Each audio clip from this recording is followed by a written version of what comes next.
کیوں؟ اللہ جانتے ہیں میرے علاوہ اس کا ہے کون. میری رحمت سے ان اللہ یغفر الذنوب جميعا، میں تیرے سارے گناہ معاف کر دوں گا. انہ هو الغفور الرحیم. اس آیت کے اترنے پر وحشی کو جب پتا چلا کہ یہ آیت اتری ہے، مدینے پہنچ گئے اور رسول اللہ صلی اللہ علیہ وسلم کے دست مبارک پر اسلام قبول کر کے حضرت وحشی رضی اللہ تعالی عنہ بن گئے اس آیت کے اترنے پر. اچھا اتنے گناہ کر کے بھی سب معاف ہو جائے گا؟ بندہ، ایک روایت میں آتا ہے، بندہ معافی مانگتا ہے مانگتا ہے مانگتا ہے مانگتا ہے، گناہ کرتا ہے مانگتا ہے گناہ کرتا ہے، پھر گناہ ہوتا ہے، پھر معافی، پھر گناہ، پھر معافی، پھر گناہ، پھر معافی.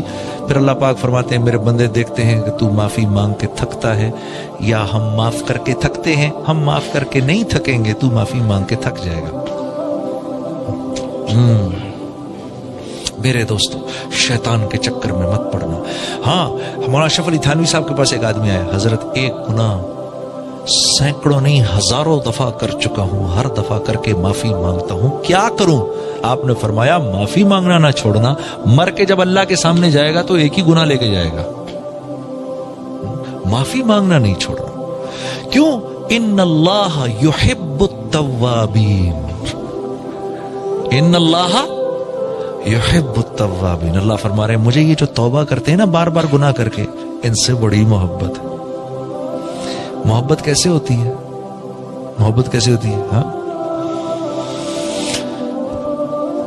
میں نے دیکھا ویسے ایک چیز مجھے بڑی، تبلیغ والوں کے سامنے ذکر کروں نا کہ پیار کا، محبت کا، نرمی کا، تو ان کے مسکراتے چہرے بھی ہو جاتے ہیں. ابے یار اور خوش ہو جاؤ یار. ہاں، محبت کی بات ہونے لگی ہے. ہاں؟ محبت کیا ہوتی ہے؟ یہ مجھے دیکھ کے مسکرا رہا ہے.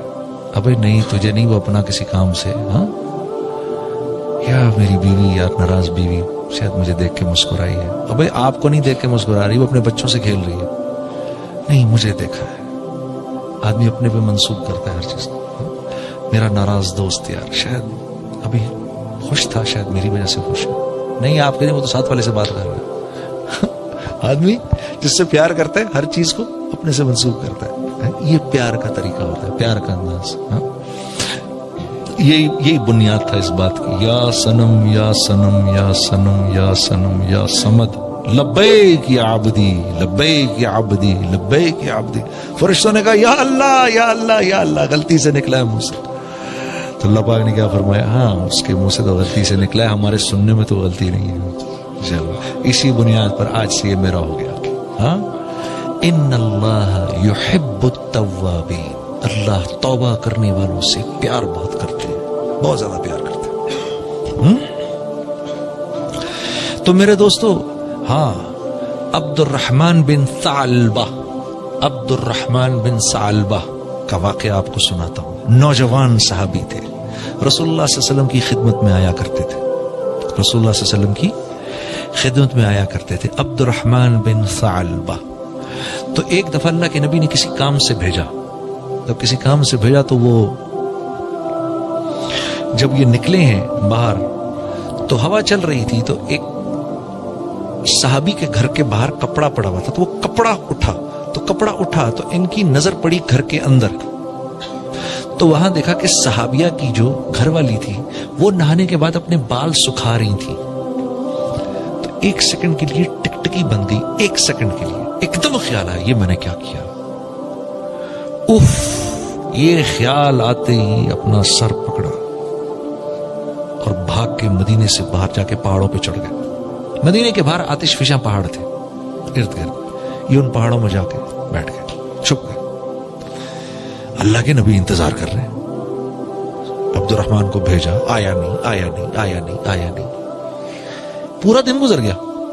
کہاں رہ گیا بھائی، کہاں رہ گیا؟ حضرت عمر رضی اللہ تعالیٰ عنہ، حضرت سلمان فارسی سے آپ نے فرمایا بھی عبد الرحمن کو بھیجا تھا کام سے، کہاں چلا گیا؟ تو مدینے میں پتہ کیا تو کہیں نہیں. کہا فرمایا، آپ نے فرمایا بھائی ڈھونڈ کے لاؤ اس کو. تو یہ حضرات باہر نکلے نا، ایک دن پورا ڈھونڈتے رہے، 2 دن ڈھونڈتے رہے، کوئی پتہ نہیں چلا. پھر ایک بکری چرانے والا مل گیا. اس نے کہا کہ یہ جی آپ یہاں ایک نوجوان ہے، میں اس کو سنتا ہوں، وہ رات کے وقت نکلتا ہے، کہ اسے غار میں بیٹھا ہوا ہے، وہ رات کے وقت نکلتا ہے اور داڑے مار مار کے روتا ہے اور اللہ سے معافیاں مانگ رہا ہوتا ہے کہ شاید آپ اسی کو ڈھونڈ رہے ہیں. انہوں نے کہا ہاں بتاؤ تو صحیح وہ ہے کدھر؟ کہا جی وہ سامنے والے پہاڑ پہ میں نے دیکھا ہے. تو یہ دونوں حضرات رات کو جا کے ادھر بیٹھ گئے. تو رات کو یہ نکلے باہر, عبد الرحمن بن سالبہ اسی طرح روتے ہوئے یا اللہ مجھے معاف کر دے, غلطی ہوگی. تیسرا دن ہے یہ معافی مانگ مانگ کے. تو ان دونوں حضرات نے پکڑ لیا, ان کو پکڑ کے لے کر آئے اللہ کے نبی کے پاس. فجر کے بعد حاضر کیا یا رسول اللہ. آپ نے فرمایا کیا ہو گیا؟ کہا یا رسول اللہ بتا نہیں سکتا, ایسا گناہ ہوا. ارے بھائی کیا ہوا, بتاؤ بتاؤ بتاؤ. بہت روتے روتے بتایا. مجھ سے یہ ہو گیا کہ وہ میں بال سکھا رہی تھی, میری نظر تھوڑی دیر کے لیے رہ گئی ادھر. تو آپ نے فرمایا میرے پاس آ جاتے, میں اللہ سے معافی منگوا دیتا. روتے رہے روتے رہے روتے رہے, نہیں اسی حالت میں بیمار ہو گئے. اسی حالت میں بیمار ہو گئے. بیمار ہو کے اللہ کے نبی عیادت کو گئے. اللہ نے جبرائیل کو بھیجا, کہا عبد الرحمن سے یہ کہو, عبد الرحمن کو یہ کہو کہ اللہ رب العزت نے اس کے نامہ اعمال میں دنیا میں جتنے ریت کے ذرے ہیں اتنی نیکیاں لکھ دیں. اس سے کہو اب راضی ہو جائے. اس سے کہو اب راضی ہو جائے, اب ٹھیک ہو جائے. جب عبد الرحمن بن ثعلبہ نے یہ بات سنی تو یہ بات سن کے اتنے زور کی چیخ ماری کہ ان کی روح نکل گئی. ہاں تو اتنا کریم ہے اللہ. ہاں جتنے ریت کے ذرے وہ لکھ دی. میرے بندے سے کہو چلو غلطی ہوئی, معاف کیا. غلطی ہو گئی,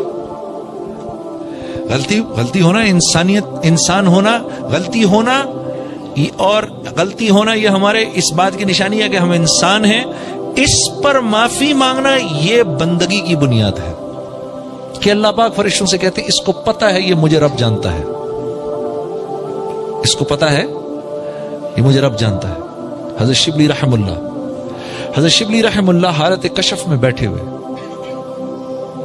یہ ہمارے یہ حضرت شبلی رحم اللہ نہیں ہے, یہ جو ہمارے دور کے ہیں, یہ 400-500 سال پرانے کی حضرت شبلی رحم اللہ تھے, جو حضرت عبداللہ اندلسی کے مجاز تھے. پرانے بزرگ کی بات کر رہا ہوں. تو حالت کشف میں بیٹھے ہوئے تو ان کو کشف ہوا اللہ کی طرف سے کہ اے شبلی اگر تیرے عیب لوگوں پر کھول دوں تو دنیا میں ایک انسان ایسا نہ ہو جو تیرے سلام کا جواب دے. تو حضرت شبلی نے عرض کی اے اللہ اگر میں تیری رحمت کی وسعت لوگوں پر کھول دوں تو دنیا میں ایک آدمی بھی تجھے سجدہ کرنے والا نہ رہے. تو اللہ رب العزت نے فرمایا شبلی تو ہمارے راز کو راز رکھ, ہم تیرے